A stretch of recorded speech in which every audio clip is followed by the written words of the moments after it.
Apa Mbak Gita sakit ya? Kok belum keluar dari kamar untuk sarapan? Nenek memandangku. Kami sedang duduk di teras depan seperti biasa. Coba, kamu lihat kamarnya. Sudah Nek, saya sudah ketuk-ketuk pintu kamar dan manggil-manggilnya, tapi tidak ada jawaban. Kamarnya juga dikunci, ucapku kepada nenek. Nanti saja, waktu zuhur kamu coba lagi, kata nenek. Iya Nek, nanti saya coba lagi. Beberapa saat menjelang waktu zuhur, aku dan nenek masuk ke dalam rumah. Ternyata di sana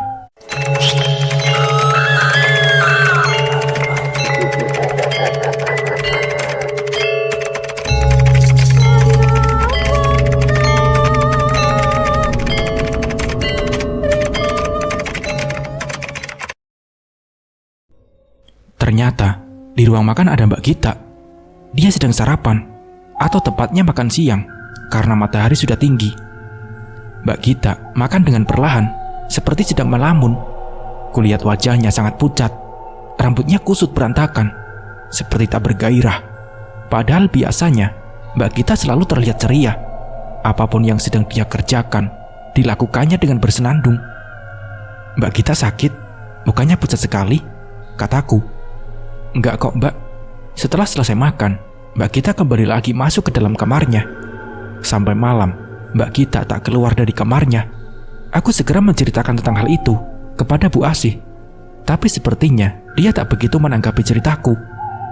Biarkan saja Mbak, barangkali kita sedang malas untuk keluar kamar, kata Bu Asih. Aku terdiam saja mendengar jawaban Bu Asih. Aku merasa aneh dan heran. Kenapa Bu Asih seperti tak peduli dengan keadaan anaknya? Apa Bu Asih tak merasa khawatir? Tanyaku dalam hati. Berbeda sekali dengan emak di kampung. Kalau lihat aku diam saja, pasti sudah sibuk menanyakan macam-macam. Mana yang sakit dan apa yang dirasakan. Pada keesokan pagi di hari berikutnya, Mbak Gita pun masih belum keluar dari dalam kamarnya. Mbak Citra kulihat berangkat mengendari mobil sendirian seperti kemarin. Aku dan nenek sedang mengobrol di luar. Ketika tiba-tiba terdengar suara Mbak Gita berteriak-teriak. Kemudian bergegas kami masuk ke dalam, ingin melihat apa yang terjadi. Kulihat Mbak Gita sedang membentur-benturkan kepalanya di tembok sambil berteriak-teriak histeris. Dengan segera aku dan nenek menghampiri Mbak Gita dan berusaha mencegahnya agar berhenti membenturkan kepalanya di tembok. Gita, berhenti. Kamu kenapa? Istighfar Gita, teriak nenek sambil berusaha memegangi tangan Mbak Gita. Mbak, sadar, istighfar, kataku. Namun Mbak Gita terus saja berteriak histeris seperti orang yang kesurupan. Tenaganya begitu kuat sehingga aku dan nenek tak bisa memegangi tangannya. Tiba-tiba Mbak Gita mendorong nenek dengan kuat hingga terjerambab ke dalam kamar mandi yang ada di samping kamar Mbak Gita. Aku menjerit sekencang-kencangnya meminta tolong. Tak lama kemudian, para tetangga berdatangan. Mereka segera menolong nenek yang dalam keadaan pingsan. Sebagian memegangi Mbak Gita yang masih saja membenturkan kepalanya sambil berteriak. Aku segera menghubungi Pak Abbas dan Bu Asih, menceritakan semua peristiwa yang baru saja terjadi. 2 jam kemudian, mereka baru sampai rumah. Para tetangga sudah pulang. Mbak Gita sudah kembali tenang. Nenek masih terbaring di tempat tidur. Badannya tidak bisa digerakkan. Cepat-cepat Pak Abbas membawa nenek ke rumah sakit terdekat. Setelah dilakukan pemeriksaan, nenek didiagnosa mengalami stroke. Sepulang dari rumah sakit, Pak Abbas memanggil Mbak Gita dan menyuruhnya duduk di ruang tengah. Mbak Gita dicecar dengan bermacam pertanyaan, dan akhirnya dia mengakui kalau sedang dalam keadaan hamil. Betapa marah Pak Abbas mendengar perkataan Mbak Gita. Tiba-tiba dia menyeret Mbak Gita dari kursi dan menampar wajahnya berulang kali dengan sangat keras. Mbak Gita pun menangis meminta maaf, tapi Pak Abbas masih saja menamparnya. Bu Asih dan aku menjerit-jerit dengan keras, meminta agar Pak Abbas menghentikan perbuatannya. Namun Pak Abbas tak menghiraukan. Dia seperti orang yang kesurupan. Seakan tak merasa puas, Pak Abbas membenturkan kepala Mbak Gita berulang kali ke tembok dengan sangat keras. Hingga akhirnya Mbak Gita jatuh tersungkur tak sadarkan diri. Dari kepalanya mengalir darah segar dengan derasnya. Bu Asih berlari menghampiri Mbak Gita dan meminta Pak Abbas agar segera membawanya ke rumah sakit. Namun saat akan dibawa ke rumah sakit, Mbak Gita meninggal dunia. Kami semua terenyak, tak menyangka sama sekali akan seperti itu. Pak Abbas terlihat sangat kebingungan. Tiba-tiba, Pak Abbas mengambil linggis dan sekop. Aku disuruhnya untuk mengunci semua pintu dan menutup semua jendela. Dengan perasaan yang masih bingung, aku lakukan apa yang diminta oleh Pak Abbas. Setelah selesai, aku kembali ke ruang tengah. Pak Abbas sedang menghancurkan beberapa buah keramik yang ada di ruangan makan, kemudian menggali lubang di situ. Aku tertegun melihat apa yang dilakukan oleh Pak Abbas. Tak tahu untuk apa dia melakukan itu. Setelah membuat lubang yang cukup dalam, Pak Abbas meminta agar aku dan Bu Asih membantunya menguburkan mayat Mbak Gita di lubang itu. Tentu saja kami tak mau melakukan apa yang dimintanya. Namun Pak Abbas mengancam akan membunuh kami jika tidak menuruti permintaannya. Akhirnya kami bertiga menguburkan mayat Mbak Gita di lubang itu. Pak Abbas kemudian menutupnya dengan keramik pada keesokan harinya. Ketika Mbak Citra pulang dan menanyakan keberadaan adiknya, tak ada dari kami yang memberitahu kejadian yang sesungguhnya. Sebulan setelah peristiwa itu, aku melarikan diri dari rumah Pak Abbas. Aku selalu dihantui rasa bersalah telah ikut menguburkan mayat Mbak Gita. Aku merasa ikut andil dalam peristiwa pembunuhan itu. Berulang kali Pak Abbas dan Bu Asih menghubungi aku, tapi aku tidak pernah mengangkat panggilan telepon mereka. Aku betul-betul merasa sangat ketakutan. Sampai ku dengar kabar kalau Pak Abbas sekeluarga telah pindah dan menjual rumahnya. Aku baru merasa sedikit lega. Aku menarik napas dalam-dalam setelah Mbak Ijah selesai bercerita. Sungguh sangat tragis akhir kehidupan Gita. Dia meninggal di tangan ayah kandungnya sendiri, orang yang seharusnya berada paling depan untuk melindunginya dari segala macam bahaya. Gumamku, ternyata memang benar. Anak tidak hanya sekedar dicukupi secara materi. Mereka butuh kasih sayang dan perhatian, juga bimbingan orang tua agar tak salah jalan. Kesibukan orang tua dalam mencari materi yang tadinya untuk memberikan kebahagiaan kepada anak-anak mereka terkadang tidak sesuai dengan apa yang diharapkan. Selain perhatian dan kasih sayang dari kedua orang tua, ilmu agama pun memegang peran penting dalam kehidupan seorang anak. Jika sejak dini orang tua telah menanamkan ilmu agama kepada seorang anak, kecil kemungkinan dia akan keluar dari jalur yang lurus. Jadi Mbak gak tahu di mana sekarang Pak Abbas dan keluarganya tinggal? Tanyaku. Gak tahu Bu, karena saya sudah tidak tinggal bersama mereka lagi sebelum mereka pindah, jawabnya. Aku memandang ke arah Mas Bambang. Jadi gimana ini baiknya Pak? Tanyaku kepada Mas Bambang. Mas Bambang menarik napas panjang. Apakah Mbak Ijah mau jika dijadikan saksi? Tanya Mas Bambang. Kulihat Mbak Ijah terkejut dan sangat ketakutan. Tiba-tiba dia menangis. Saya gak mau berurusan dengan polisi Pak. Saya gak mau dipenjara, katanya sambil sesegukan.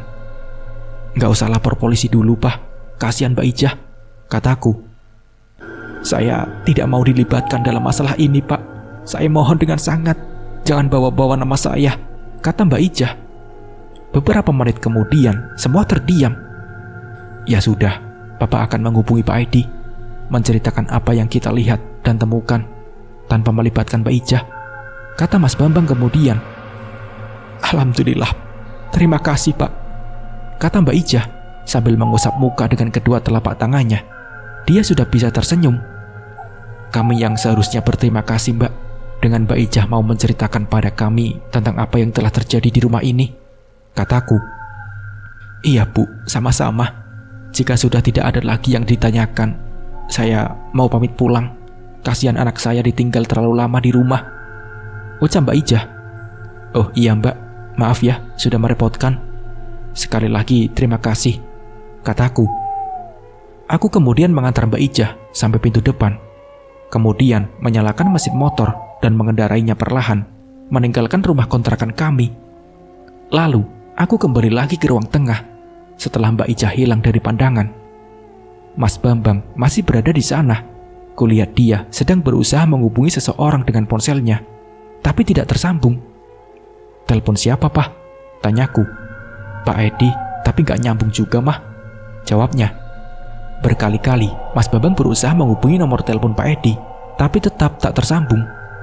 Mungkin sedang sibuk, Pak. Nanti malam saja dicoba lagi, kataku menyarankan.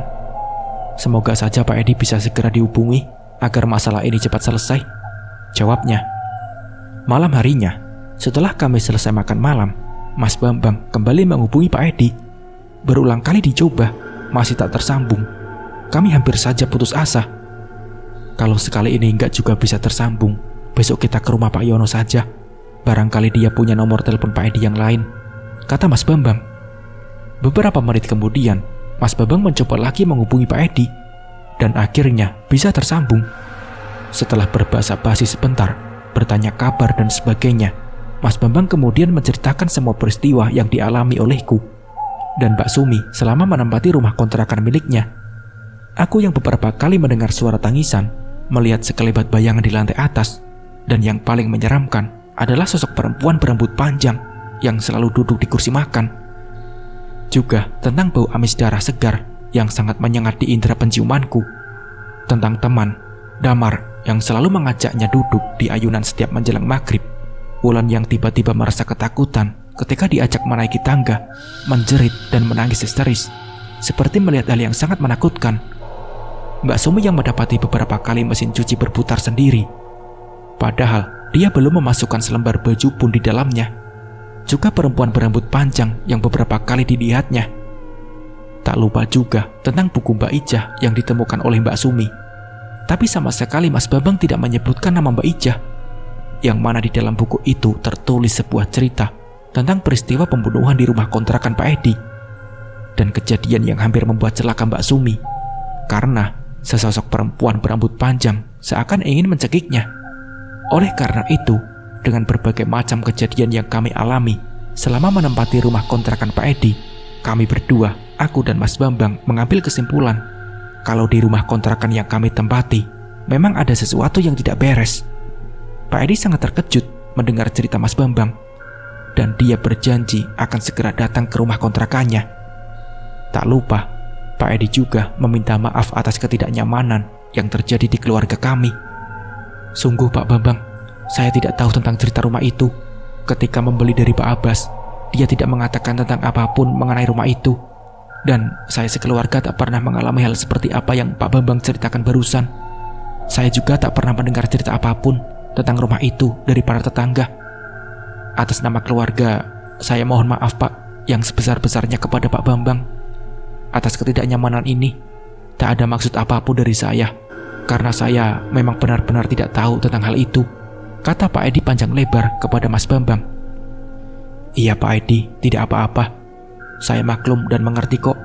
Jadi kapan Pak Edi bisa datang ke sini untuk bermusyawarah menyelesaikan masalah ini? Tanya Mas Bambang. Insya Allah sepatnya Pak. Kemungkinan dalam waktu 2 atau 3 hari ini, kata Pak Edi. Iya Pak, baik. Kalau begitu saya tunggu kedatangannya ya.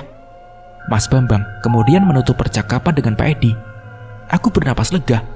Beberapa saat kemudian, kami beranjak tidur. Aku tidak lagi merasa khawatir yang berlebihan, karena tak lama lagi, semua masalah yang ada di rumah ini akan segera selesai. Meskipun demikian, Damar dan Wulan tetap aku bawa untuk tidur dengan kami malam ini. Kembali ke sudut pandang Mbak Sumi. Namaku Suminah, tapi Bu Lucy lebih suka memanggilku Sumi. Padahal di kampung, emak dan bapak juga para tetangga memanggilku dengan nama Sisum.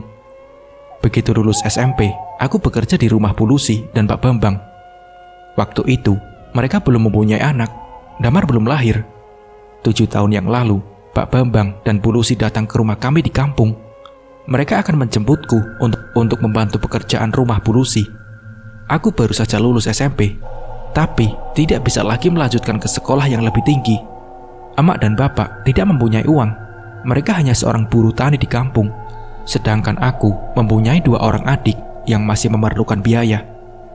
Bu Lucy mendapatkan informasi dari tetanggaku, Bu Ratna, yang bekerja di kecamatan, kalau aku mau bekerja asalkan disekolahkan.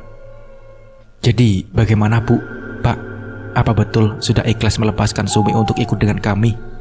Tanya Bu Lucy kepada emak dan bapak. Bapak menarik napas panjang. Emak berulang kali mengusap air mata yang jatuh di pipinya. Aku duduk di samping emak. Insya Allah kami ikhlas melepaskan Sisum untuk ikut dan tinggal bersama bapak dan ibu.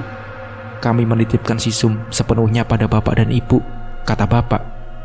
Suaranya serak, seperti menahan tangis. Emak masih sesegukan sambil memelukku erat. Selama ini, aku memang belum pernah berpisah dengan emak dan bapak. Aku sendiri tak tahu seperti apa perasaanku, antara sedih dan senang. Sedih karena harus berpisah dengan emak dan bapak dalam jarak yang jauh dan waktu yang lama. Senang karena aku bisa melanjutkan sekolah lagi seperti teman-teman yang lain. Aku bisa mendapatkan ilmu di jenjang yang lebih tinggi. Baiklah, kalau bapak dan ibu sudah ikhlas melepaskan Sumi untuk ikut dengan kami, sekarang kami akan membawa Sumi ke rumah. Kami berharap tak ada kesalahpahaman di antara kita dengan kesepakatan ini. Bu Ratna menjadi saksi. Saya dan suami datang meminta tanpa memaksa, dan bapak juga ibu dengan ikhlas memberikan izin kepada kami membawa Sumi untuk tinggal dengan kami, kata Bu Lucy. Bapak dan emak mengangguk-anggukan kepala. Seperti yang sudah kita sepakati, kami akan menyekolahkan Sumi ke SMA yang dekat dengan rumah agar tidak terlalu capek. Dan setiap hari raya, kami akan memberikan Sumi libur selama 1 minggu dan akan mengantarkan Sumi pulang ke rumah, kata Bu Lucy selanjutnya. Saya percayakan sepenuhnya si Sum kepada bapak dan ibu, kata bapak. Jika tidak ada lagi yang kita bicarakan, kami mohon pamit untuk membawa Sumi ya, kata Bu Lucy sambil berdiri. Diikuti oleh Pak Bambang, Bu Ratna, bapak dan emak. Ku cium tangan bapak dan emak. Aku memeluk emak sambil menangis. Ku peluk dan ku cium kedua adikku. Kami kemudian menuju mobil. Bapak membawa tas yang akan dibawa olehku. Terakhir, aku mencium tangan Bu Ratna, mengucapkan terima kasih karena telah mengantarkan Pak Bambang dan Bu Lucy ke rumahku. Mobil berjalan perlahan, meninggalkan pekarangan depan rumah kami. Aku melambaikan tangan kepada orang-orang yang kucintai dan mencintaiku. Sekitar 2 jam dalam perjalanan, kami sampai di sebuah rumah yang mungil. Bangunannya pun bukan bangunan baru. Rumah dengan cat berwarna putih di sekeliling dinding luarnya. Kami masuk ke dalam rumah lewat pintu depan. Ada ruang tamu dan kamar tidur utama berukuran tidak terlalu luas.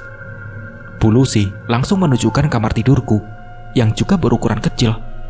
Di depan kamarku ada 2 ruangan yang lumayan lebar. Yang satu sebuah kamar, yang sebuah lagi ruang tengah. Di samping kamarku ada tempat untuk sholat, dan yang paling belakang adalah dapur dan kamar mandi. Di halaman belakang ada tempat untuk mencuci dan menjemur cucian. Di sekelilingnya dibakar tembok yang lumayan tinggi. Bu Lucy mendaftarkan aku di sebuah SMA swasta yang letaknya tidak terlalu jauh dari rumah. Aku bisa berangkat ke sekolah dengan berjalan kaki. Jadi sebelum berangkat sekolah, aku membereskan semua pekerjaan rumah terlebih dahulu. Bu Lucy dan Pak Bambang pergi ke kantor sebelum aku berangkat sekolah. Mereka sangat baik kepadaku. Uang bulanan tetap diberikan, padahal semua biaya sekolah mereka yang membayarnya. Waktu aku kelas 2 SMA, Bu Lucy hamil anak yang pertama dan diberi nama Damar. Begitu melahirkan, Bu Lucy mencari seorang babysitter untuk mengasuh Damar. Namanya Tati. Waktu itu, aku sudah kelas 3 SMA. Aku bisa bergantian dengan Tati mengasuh Damar. Aku bersyukur bisa menyelesaikan SMA tanpa kendala yang berarti. Bu Lucy dan Pak Bambang sudah menganggapku seperti keluarga sendiri. Ketika Damar berumur 3 tahun, lahirlah Wulan. Tati tidak lagi bekerja di rumah Bu Lucy. Dia pamit untuk berhenti karena akan menikah.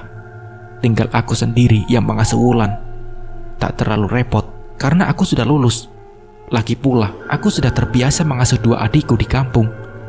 Tak terasa, 7 tahun sudah aku tinggal bersama keluarga Bu Lucy. Setiap lebaran, mereka mengantarku pulang dan menjemput kembali setelah 1 minggu aku berada di kampung. Selama tinggal di rumah Bu Lucy, aku tak pernah menemui hal yang menakutkan. Suasana rumah Bu Lucy adem, meskipun rumah kuno.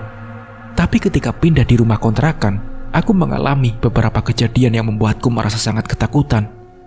Sebetulnya, saat pertama kali memasuki rumah kontrakan itu, aku merasa seperti ada sepasang mata yang mengawasiku. Bau anyir darah segar juga tercium olehku. Aku ingin memberitahu Bu Lucy, tapi ragu. Karena beliau sudah beberapa kali mencari rumah kontrakan, baru menemukannya kosong. Hari pertama tinggal di rumah kontrakan, saat malam setelah pindah, aku terbangun karena merasa haus. aku lupa tak membawa air minum ke dalam kamar seperti biasanya. Kamarku bersebelahan dengan dapur. Baru saja aku membuka pintu kamar, kulihat ada seseorang yang sedang duduk di kursi makan. Dia berambut panjang, matanya tajam menatapku, sangat menyeramkan. Aku gemetar tak karuan, bulu kuduku berdiri, jantungku berdetak lebih cepat, mulutku seakan terkunci. Aku tak tahu apa yang terjadi selanjutnya, karena pada keesokan harinya, aku mendapati diriku tergeletak di pintu kamar. Mungkin semalam aku pingsan saking takutnya. Lagi-lagi, aku tak memberitahu Bu Lucy tentang kejadian itu. Bahkan ketika ditanya pun aku berbohong. Aku merasa kasihan kepada Bu Lucy jika harus mencari rumah kontrakan lagi. Di hari berikutnya, saat menaiki tangga untuk mencuci pakaian, aku melihat ada sekelebat bayangan di ruang atas. Ada perasaan agak ragu, tapi segera kutepiskan. Sampai di atas, betapa terkejutnya aku karena melihat mesin cuci menyala, padahal tidak ada yang menghidupkan. Dengan membaca doa-doa yang aku hafal, aku segera mencuci dan menjemurnya. Buru-buru aku menuju tangga, tapi ketika akan turun, kulihat Damar berada di kamar atas. Padahal aku tidak melihat dia naik sebelumnya. Dengan perasaan bingung, aku menuju kamar di mana tadi kulihat Damar ada di sana. Tapi sampai di sana, tak kudapati Damar. Aku pun tertegun merinding seketika. Segera aku menuju tangga dan turun. Seminggu tinggal di rumah kontrakan, aku telah mengalami beberapa kejadian yang membuatku merasa takut. Perempuan berambut panjang dengan wajah yang mengerikan selalu saja mendatangiku. Dia selalu duduk di kursi makan, seperti malam itu. Saat Bu Lucy dan Pak Bambang pergi ke rumah Pak Rudi, aku sendiri di rumah sedang menonton televisi. Terdengar suara dari arah ruang makan. Ketika aku mengarahkan pandangan ke sana, nampak perempuan berambut panjang itu sedang berada di jendela atas. Aku tercekat. Mataku tak berkedip menatapnya. Dia menatapku dengan tatapan matanya yang tajam. Aku tersadar dan kemudian berlari keluar rumah. Dengan napas yang terengah-engah, aku duduk di atas ayunan wulan, menunggu Bu Lucy dan Pak Bambang pulang dari rumah Pak Edi. 10 hari sudah kami tinggal di rumah kontrakan, dan selama itu pula, hampir setiap hari aku mengalami kejadian yang membuat merinding tiba-tiba. Aku tak tahu sampai kapan akan tinggal di rumah kontrakan ini. Aku juga tak tahu apakah aku akan sanggup tetap tinggal di sini jika mengalami kejadian-kejadian yang menyeramkan itu. Keesokan pagi di hari berikutnya, setelah kami selesai sarapan, Pak Bambang mengajak aku ke rumah Pak Yono. "Mah, kita ke rumah Pak Yono ya. Kita ceritakan juga ke Pak Yono tentang apa yang sudah kita alami selama tinggal di rumah ini. Papa ingin tahu jika tanggapan Pak Yono seperti apa," kata Mas Bambang. "Apa enggak sebaiknya kita menunggu sampai Pak Edi datang, Pak?" tanyaku. "Kita kan hanya memberitahu, Mah, bukan akan mengambil tindakan, karena semua itu sepenuhnya kewenangan Pak Edi selaku pemilik rumah," jawabnya.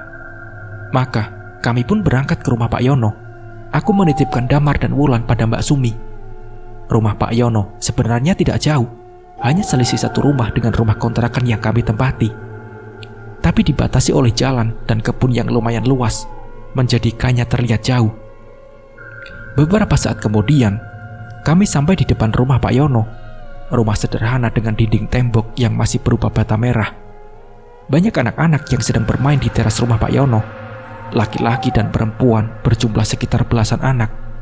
Usia mereka pun kelihatan beragam. Dari masih yang balita sampai usia anak sekolah, ramai sekali. Ada yang bermain kelereng, main masak-masakan, main boneka, main kartu, dan yang usia balita hanya berlarian ataupun melihat saja. Tiba-tiba, aku teringat cerita Damar, teman laki-laki yang mengajaknya mengobrol di ayunan. "Pah, sebentar, Pah," kataku pada Mas Bambang. "Ada apa, Mah?" tanya Mas Bambang heran. "Aku mau liatin itu anak-anak yang sedang bermain," jawabku. Maka aku memperhatikan satu demi satu anak laki-laki yang sedang asik bermain, yang usianya sekitar 5 tahun, sama dengan Damar. Ada 3 anak yang sepertinya seusia dengan Damar. Kuhampiri mereka. Mas Bambang mengikuti. "Namanya siapa, Nak?" tanyaku kepada anak pertama. "Danu, Tante," jawabnya. "Danu, kenal gak sama Damar yang rumahnya di sana?" tanyaku sambil menunjuk ke arah rumahku. Danu menggelengkan kepala. "Kamu namanya siapa?" tanyaku pada anak kedua. "Namaku Jailani, Bu," jawabnya. Dia pun menggelengkan kepala saat kutanya apakah mengenal Damar.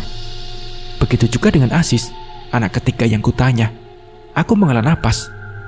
Berarti memang bukan jenis manusia yang mengajak Damar bermain, gumamku. "Ada apa sih, Mah?" tanya Mas Bambang heran. "Itu loh, Pah, seperti yang aku ceritakan semalam waktu Papa menelpon Pak Edi," jawabku. "Oh, lalu apa hubungannya dengan anak-anak yang Mamah tanya tadi?" tanya suamiku. "Ya, barangkali salah satu dari mereka adalah anak yang diceritakan Damar, Pah. Jadi kan memang betul Damar bermain ayunan dengan temannya," jawabku.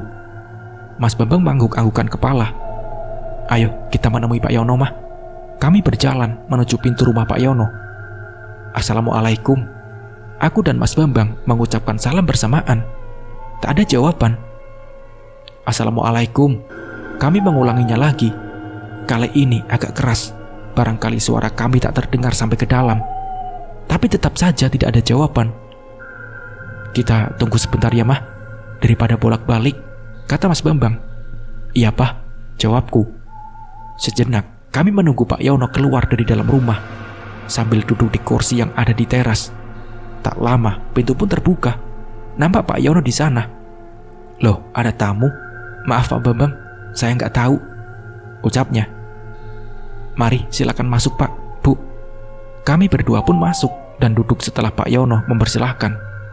"Ada apa Pak Bambang? Pagi-pagi sudah sampai sini?" tanya Pak Yono. Setelah berbahasa basi dan mengobrol sebentar, Mas Bambang kemudian menceritakan seperti apa yang dia katakan kepada Pak Edi tadi malam melalui HP. Seperti halnya dengan Pak Edi, Pak Yono pun sama terkejutnya mendengar cerita Mas Bambang. "Saya sama sekali tidak tahu, Pak, Bu, kalau ternyata di rumah Pak Edi pernah ada peristiwa pembunuhan. Pak Edi juga nggak pernah cerita apapun tentang rumah itu selama dia menempati bersama dengan keluarganya. Tetangga di sekitar sini juga nggak ada yang pernah cerita. Saya nggak pernah dengar, Pak," kata Pak Yono. "Iya, Pak, tadi malam saat saya menelpon, Pak Edi juga bilang begitu," kata Mas Bambang. "Lalu apa kata Pak Edi?" tanya Pak Yono. "Pak Edi akan datang secepatnya dalam 2-3 hari ini untuk menyelesaikan masalah ini, Pak," jawab Mas Bambang. Pak Yono mengangguk-anggukan kepala. "Apa nggak sebaiknya kita lapor Pak RT?" tanya Pak Yono. "Iya, Pak, nanti setelah saya memberitahu Pak Rudi terlebih dahulu. Dia kan rumahnya persis di depan rumah Pak Edi. Barangkali ada yang dia tahu tentang rumah itu," kata Mas Bambang. "Mudah-mudahan ada yang Pak Rudi ketahui tentang rumah itu," kata Pak Yono. Sekitar 1 jam aku dan Mas Bambang berada di rumah Pak Yono, membicarakan langkah apa yang akan diambil selanjutnya.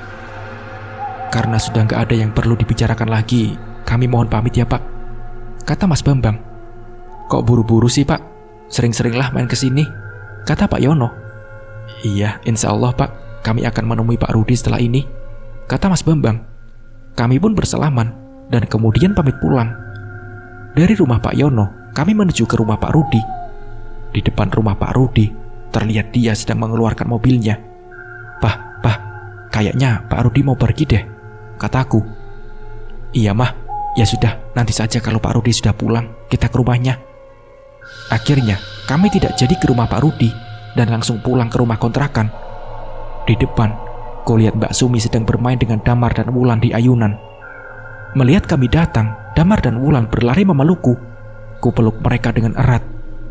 Ya Allah, tak bisa kubayangkan jika harus kehilangan mereka, gumamku.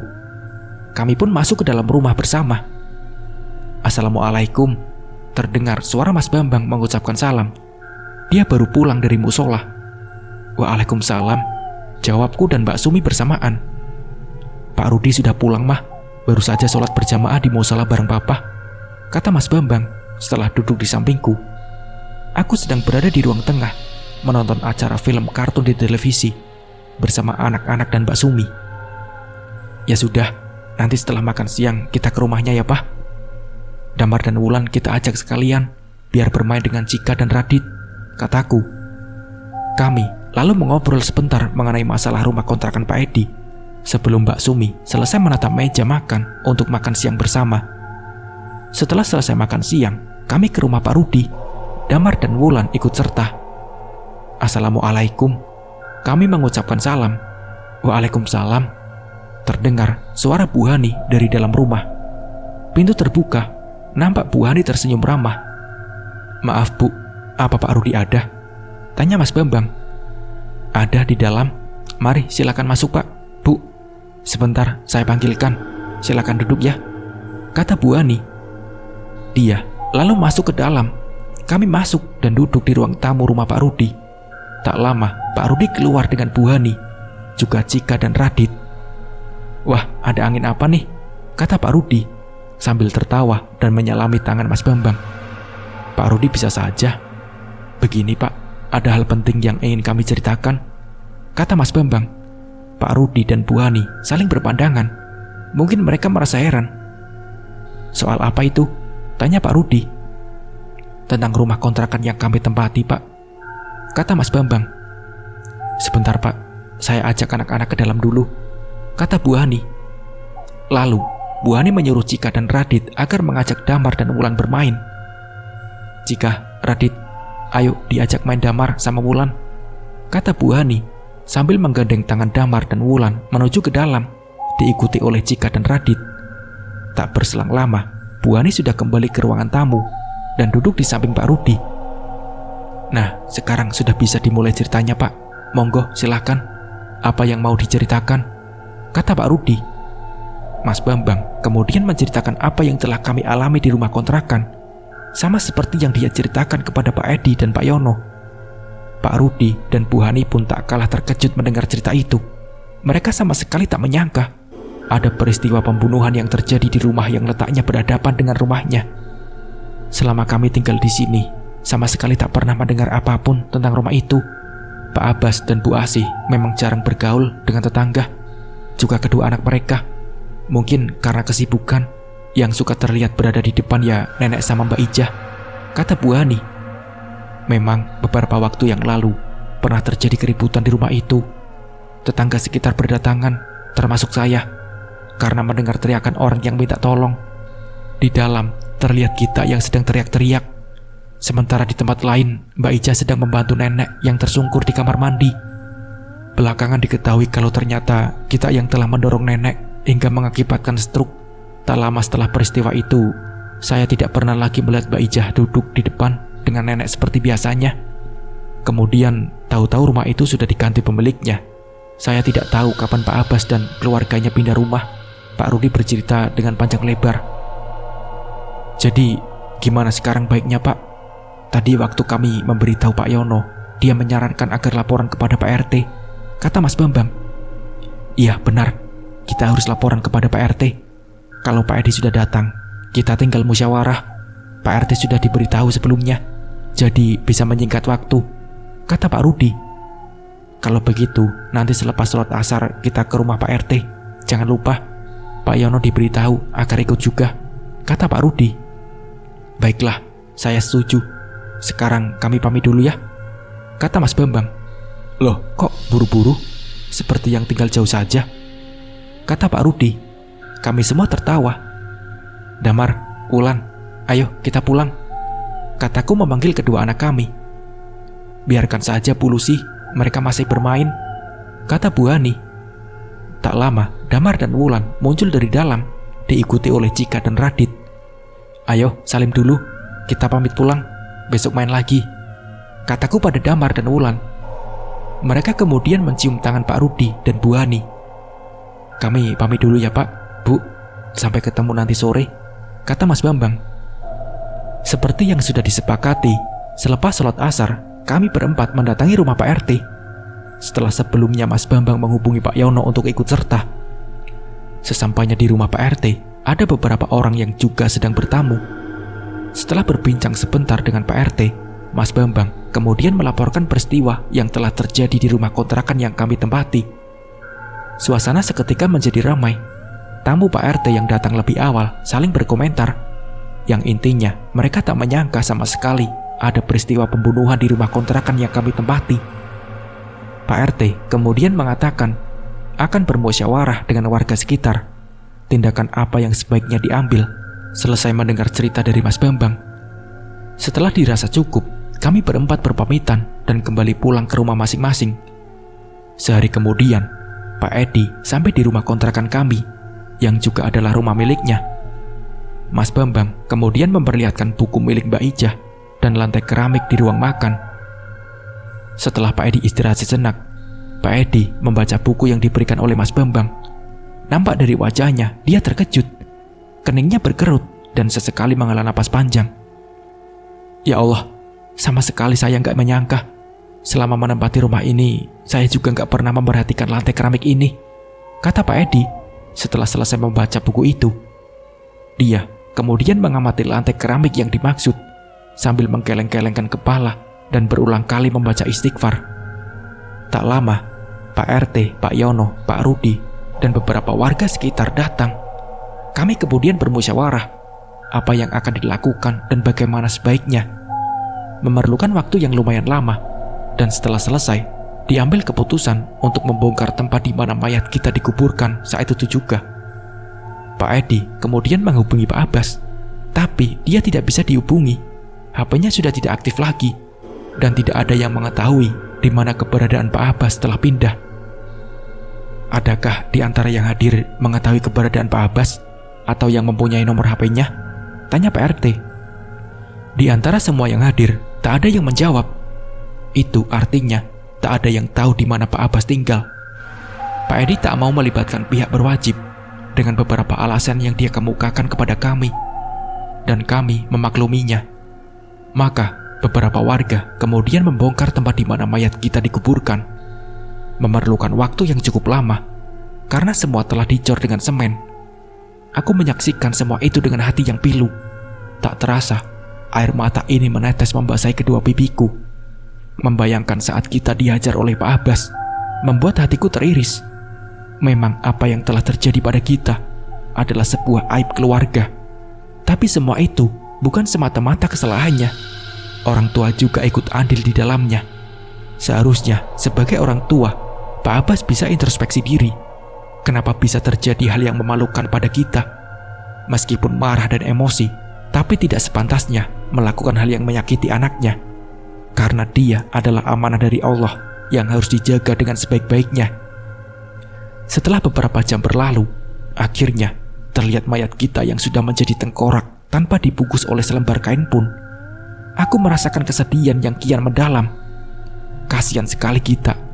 Bahkan setelah dibunuh oleh ayah kandungnya sendiri, tak dikuburkan secara layak, mayatnya pun seperti dibuang begitu saja. Beberapa warga kemudian mengangkatnya dengan hati-hati dan meletakkan di atas kain kafan yang sudah dipersiapkan sebelumnya. Akhirnya, mayat kita dimakamkan hari itu juga, tanpa ada pihak keluarga yang menyaksikan proses pemakamannya. Ada beberapa pelajaran yang bisa kita ambil. Ada beberapa pelajaran yang bisa kuambil dari peristiwa pembunuhan kita. Setelah peristiwa itu, aku memaksa Mas Bambang untuk pindah dari rumah kontrakan Pak Edi. Karena tidak mau mengambil resiko. Aku tak ingin menemui kejadian-kejadian aneh lagi. Aku mengkhawatirkan kedua anakku, Damar dan Wulan. Kali ini, Mas Bambang tidak menolak keinginanku. Kami segera mencari lagi rumah kontrakan yang baru. Berhubung tak juga menemukan rumah kontrakan yang baru, kami akhirnya tinggal di rumah orang tuaku sampai rumah kami selesai direnovasi. Nah, seperti itulah kisahnya. Terima kasih buat teman-teman yang sudah menonton dari part awal sampai part akhir. Semoga dari kisah ini kita bisa mengambil hikmah dan pembelajarannya. Mungkin cukup sekian dari saya. Wassalamualaikum warahmatullahi wabarakatuh.